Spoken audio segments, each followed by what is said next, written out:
Hello my dear students, how are you. बच्चों, एक बार फिर से आप सभी का केमिस्ट्री क्लास में वेलकम करता हूँ।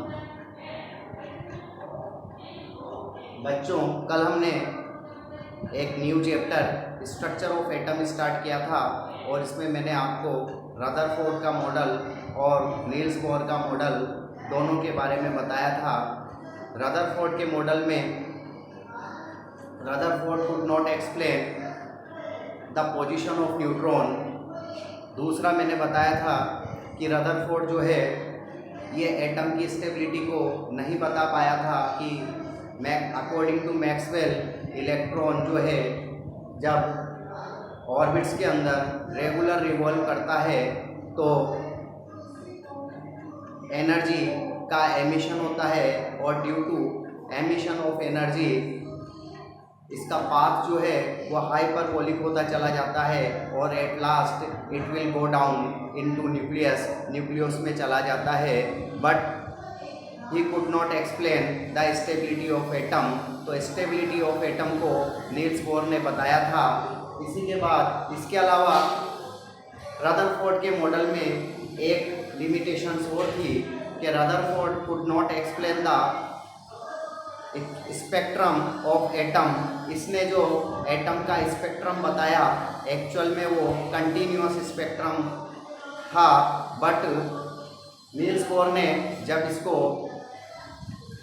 बताया उन्होंने कहा नहीं, ये कंटिन्यूअस नहीं बल्कि डिस्क्रीट स्पेक्ट्रम या डिसकंटिन्यूअस टाइप का स्पेक्ट्रम बनता है। तो बोर ने अपना अलग से कोई मॉडल ना देकर रदरफोर्ड के मॉडल के अंदर जो लिमिटेशंस थी, जो उसकी कमियां थी, उनको एक्सप्लेन किया। तो आज हम बोर मॉडल की पोस्टुलेट्स के बारे में स्टडी करने वाले हैं। बोर ने हमें बताया था कि अराउंड द न्यूक्लियस कुछ स्टेशनरी ऑर्बिट्स और स्टेशनरी शेल जो होती है वो पाई जाती हैं, जिनमें इलेक्ट्रॉन जो है वो रिवॉल्व करते हैं। यानी हम कह सकते हैं कि इलेक्ट्रॉन एक फिक्स्ड एनर्जी लेवल पर ही जो है वो रिवॉल्व करते हैं। और दूसरा हमने बताया था कल आपको कि बोर ने किस तरीके से एटम की स्टेबिलिटी को एक्सप्लेन किया था। आज हम आपके लिए पोस्टुलेट्स ऑफ बोर मॉडल लेकर आए हैं। बोर ने 3 पोस्टुलेट्स एटॉमिक फील्ड के अंदर हमें दिया।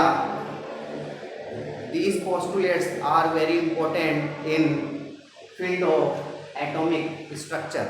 तो बात करते हैं हम पोस्टुलेट्स ऑफ बोर मॉडल की। तो फर्स्ट पोस्टुलेट्स की हम बात करते हैं। फर्स्ट पोस्टुलेट्स एटम की स्टेबिलिटी को बताती है। Postulates number 1, stability of an atom.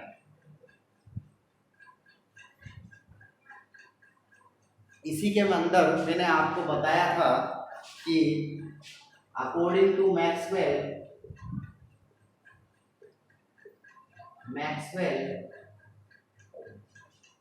Revolving electron in stationary orbit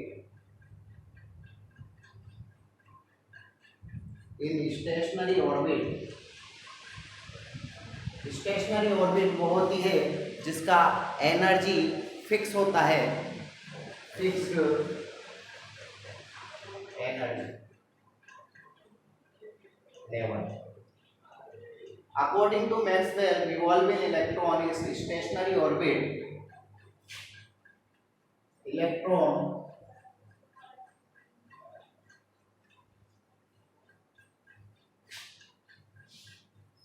emits energy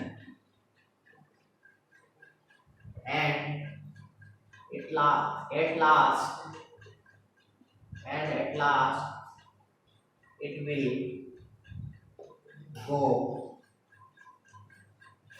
down in nucleus। But हम जानते हैं कि इलेक्ट्रॉन कभी भी न्यूक्लियस में नहीं जाता है, क्योंकि इलेक्ट्रॉन एक फिक्स एनर्जी लेवल पर रिवॉल्व करते हैं, और अगर इलेक्ट्रॉन जो है वो न्यूक्लियस में चला गया तो स्टेबिलिटी ऑफ एटम जो है वो ख़त्म हो जाएगा। तो हम इसको समझाने के लिए मैंने कल आपको बताया था कि नील्स बोर ने हमें किस तरीके से इसे सजेस्ट किया। सपोज करो अराउंड द न्यूक्लियस ये एक इलेक्ट्रॉन जो है वो रिवॉल्व करता है, और जब भी कोई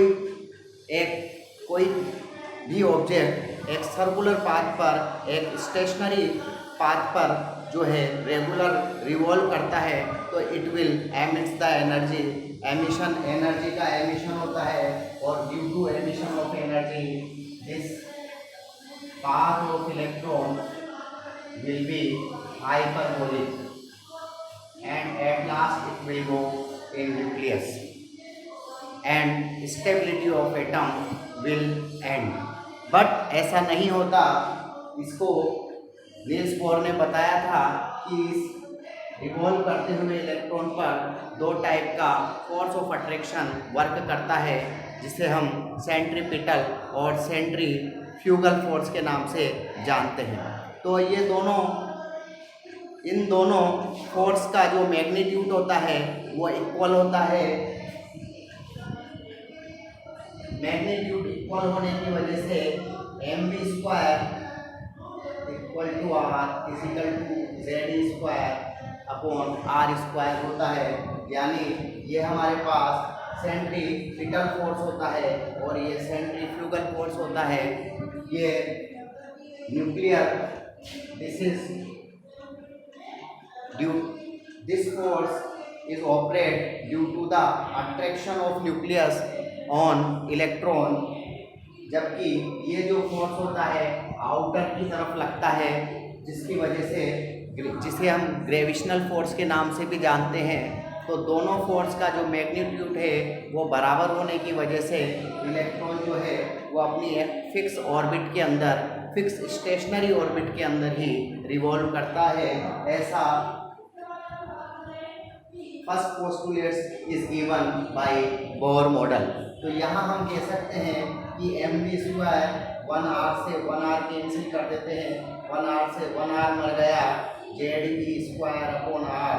तो ये हमारे पास जो फॉर्मूला मिलता है, this is the first postulate of Bohr model and it is very important and this formula is very important role in the field of atomic।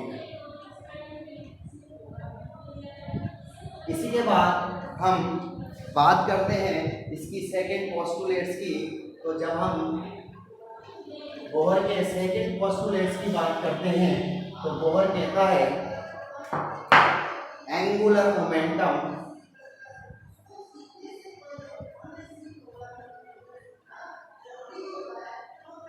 Of electron. तो बोहर की जो सेकेंड पोस्टुलेट्स है वो electron के angular momentum को बताती है। Angular momentum को हम जनरली mvr से रिप्रेजेंट करते हैं। mv is equal to momentum और r is equal to radius, क्योंकि इलेक्ट्रॉन जो है अराउंड द न्यूक्लियस एक फिक्स रेडियस में रिवॉल्व करता है। ड्यू टू इसका एंगुलर मोमेंटम जो है वो mvr लिखा जाता है। तो अब जब हम एंगुलर मोमेंटम की बात करते हैं तो बोहर सजेस्ट करता है कि फिक्स्ड स्टेशनरी ऑर्बिट में किसी भी इलेक्ट्रॉन का जो एंगुलर मोमेंटम होता है it is multiple of h/2π। Angular momentum is the multiple of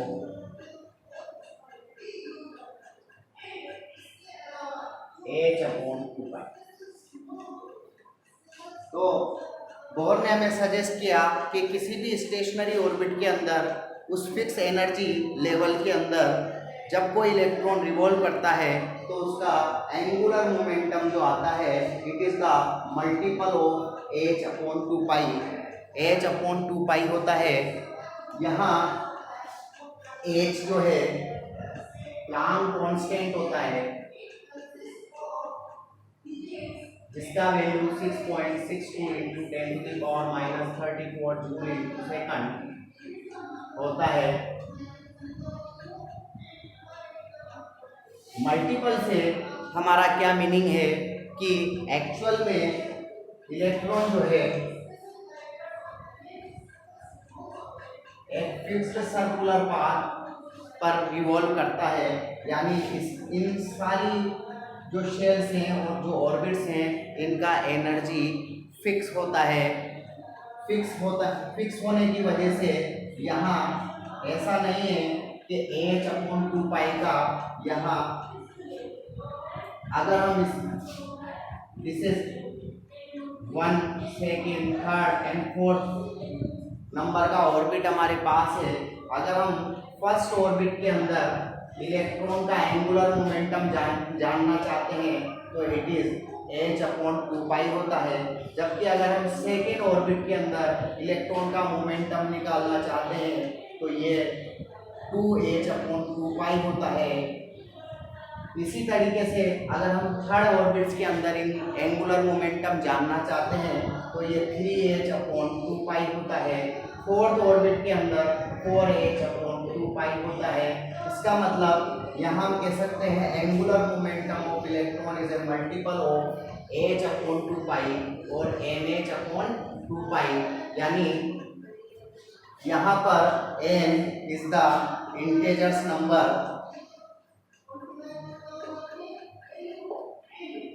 जिसका वैल्यू हम 1 2 3 4 इस तरीके से रख सकते हैं। इसका मतलब मैं कह सकता हूँ क्योंकि इलेक्ट्रॉन जो है एक फिक्स्ड ऑर्बिट के अंदर एक फिक्स्ड एनर्जी लेवल पर ही रिवॉल्व करता है according to Bohr model.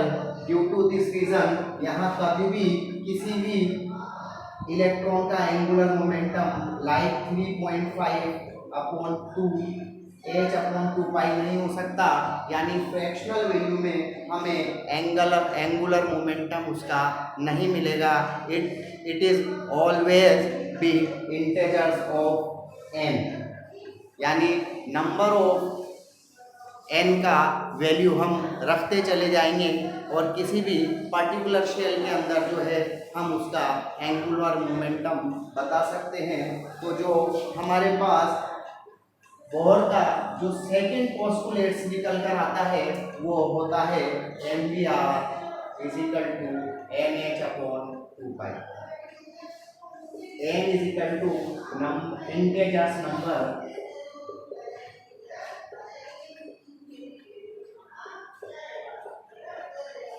H is equal to Planck constant 6.62 into 10⁻⁻34 joule into second and pi is equal to 3.14। तो इस तरीके से इस फॉर्मूले को यूज करके हम किसी भी ऑर्बिट के अंदर जो है उसका एंगुलर मोमेंटम बता सकते हैं और ये बता सकते हैं कि किसी भी इलेक्ट्रॉन का एंगुलर जो मोमेंटम होगा वो क्वांटाइज्ड होता है, यानी उसका वैल्यू फ्रैक्शनल नहीं हो सकता। वो उसका नंबर जो है वो ऑलवेज इंटेजर्स ऑफ H/2π होने वाला है। तो इस तरीके से हम बोर का सेकंड पोस्टुलेट्स कैलकुलेट करते हैं। इसी के बाद हम बात करते हैं third postulates of Bohr model की। तो third postulates of Bohr model start करने से पहले आप सब बच्चे इसे राइट डाउन कर लें, उसके बाद मैं आपको बताता हूँ नील्स बोर का थर्ड पोस्टुलेट्स।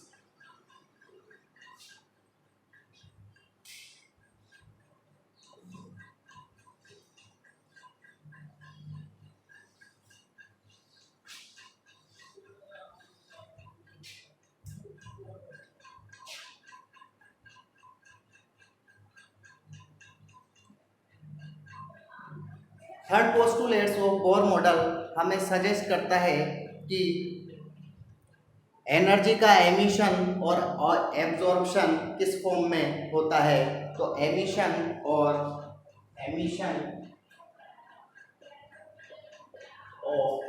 एनर्जी बोर का थर्ड पोस्टुलेट्स हमें एमिशन ऑफ एनर्जी के बारे में जानकारी प्रोवाइड करता है।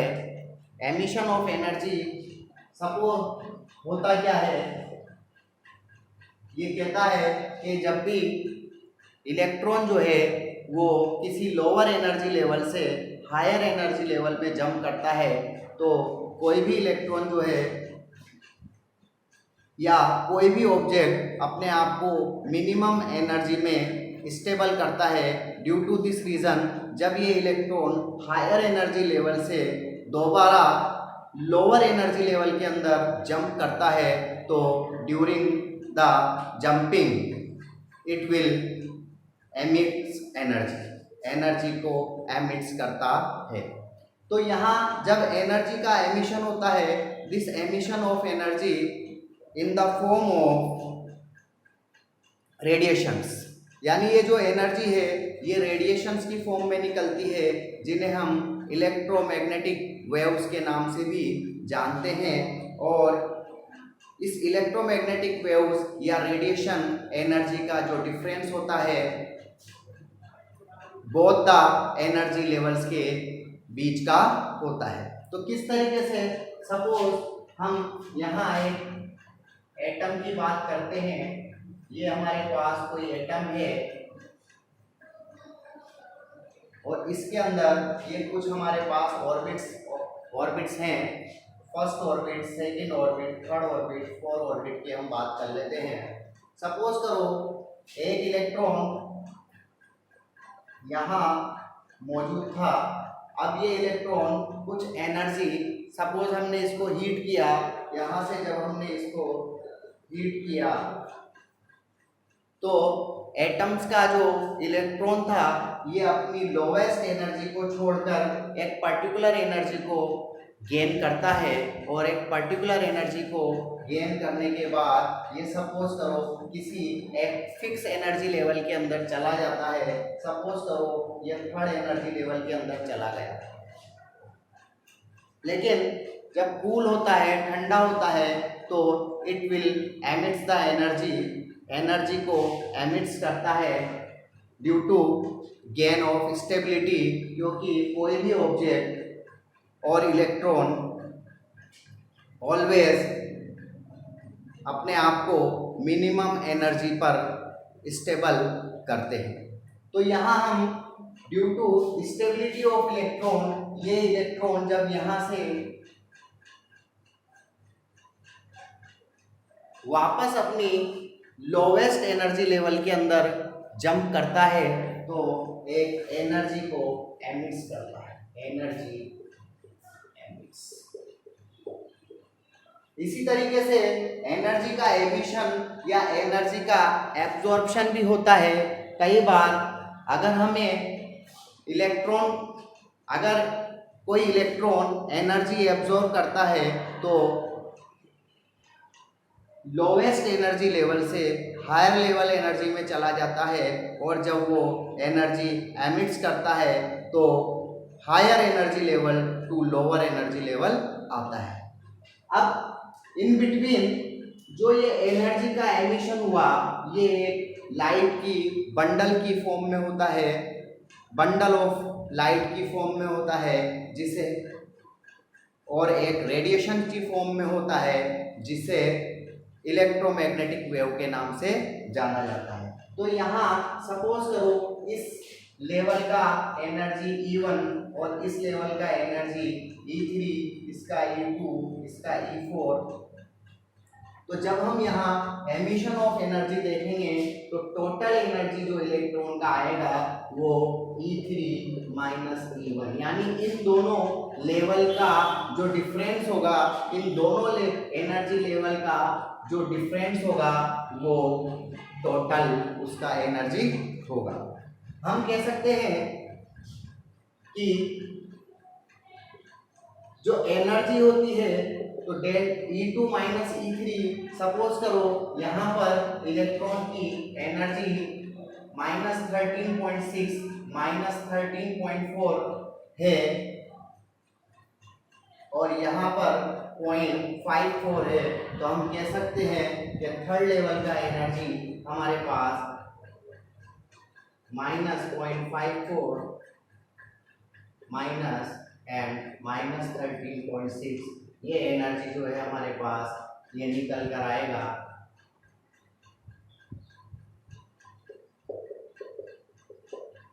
माइनस माइनस प्लस हो जाता है 13.6 delta E equal to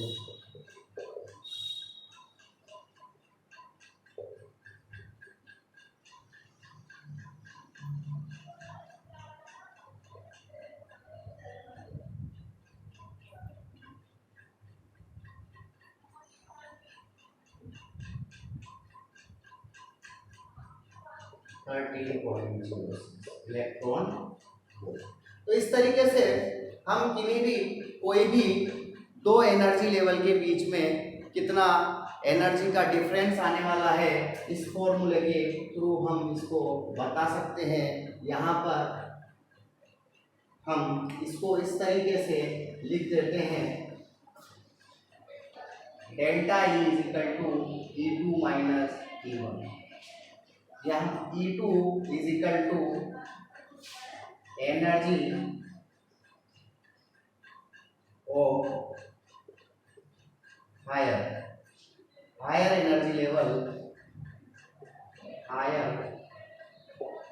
energy level, E1 is equal to lowest या लोअर एनर्जी लेवल। तो डेल्टा E जो होता है हायर एनर्जी, इलेक्ट्रॉन जब हायर एनर्जी से लोअर एनर्जी में आता है तो एनर्जी का एमिशन होता है, और ये एमिशन ऑफ एनर्जी जो होता है ये बोथ द लेवल का डिफरेंस होता है, and this energy is known as photon. इसे हम फोटोन के नाम से जानते हैं। Photon is the bundle of light, इसका बंडल ऑफ लाइट, और ये एनर्जी जो एमिट्स होती है in the form of radiation की फॉर्म में ये एनर्जी निकलती है, जिसे इसी रेडिएशंस को हम electromagnetic waves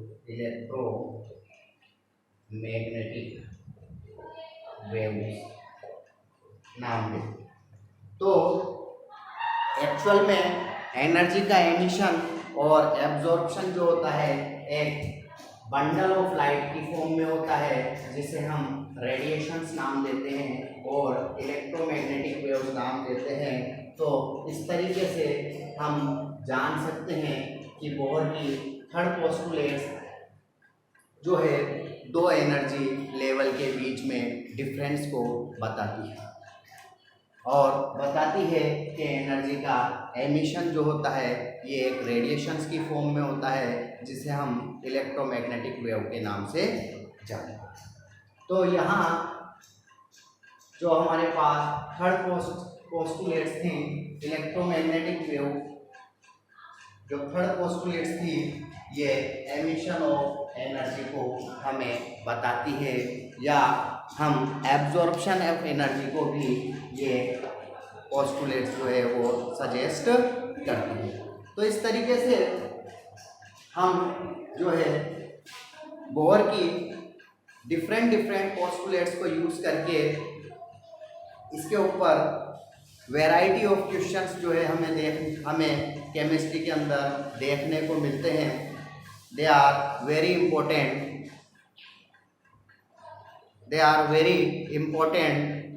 play the role in the field of atom. तो आई थिंक आपको ये लेक्चर अच्छा लगा होगा। नेक्स्ट लेक्चर में हम जो है नील्स बोर की लिमिटेशंस के बारे में बात करेंगे कि नील्स बोर की ऐसी कौन सी लिमिटेशंस थी और उसको आगे किस तरीके से एक्सप्लेन किया गया। Good day.